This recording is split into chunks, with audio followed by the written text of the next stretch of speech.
আইকিউটা বাংলাদেশ ব্যাংকে এসেছিল। দারুণ একটা আইকিউ। আইকিউটা সলভ করা যাক। বলা আছে it is impossible for the to, অর্থাৎ পৃথিবীর জন্য কোনটি অসম্ভব।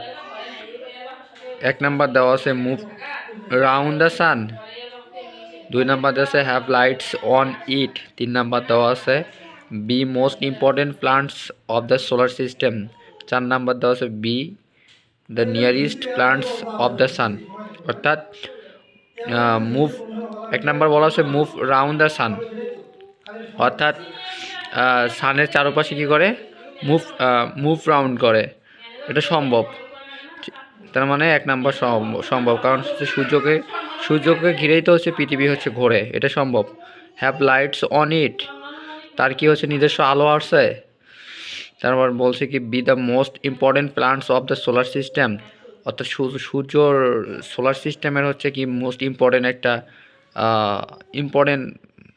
ইম্পর্টেন্ট গ্রহ, সোলার সিস্টেমের হচ্ছে ইম্পর্টেন্ট একটা গ্রহ, এটা সম্ভব।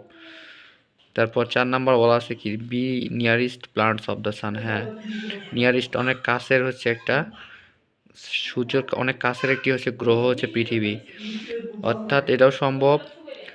B the most important planets of the solar system, solar সিস্টেমের খুবই একটা ইম্পর্টেন্ট হচ্ছে গ্রহ হচ্ছে পৃথিবী। মুভ রাউন্ড দ্য সান, সূর্য চারপাশে হচ্ছে ঘোরে, এটাও সম্ভব। হ্যাভ লাইটস অন ইট, এটা সম্ভব না, কারণ হচ্ছে পৃথিবীর কোনো নিজস্ব আলো নাই। পৃথিবী তার হচ্ছে সূর্যের আলো এবং হচ্ছে নক্ষত্র ইত্যাদির আলো নিয়ে হচ্ছে আলোকিত হয়ে থাকে। তার মানে হচ্ছে have lights on it, be হচ্ছে ইম্পসিবল, এটা হচ্ছে IQ. It is impossible for the earth to, এটা হচ্ছে আইকিউ। উত্তর হচ্ছে have lights on it. Have lights on it কারণ পৃথিবীর কোনো নিজস্ব আলো নেই। পৃথিবী তার হচ্ছে সূর্য এবং হচ্ছে নক্ষত্র আলো নিয়ে হচ্ছে আলোকিত হয়। তার মানে উত্তর হচ্ছে বি।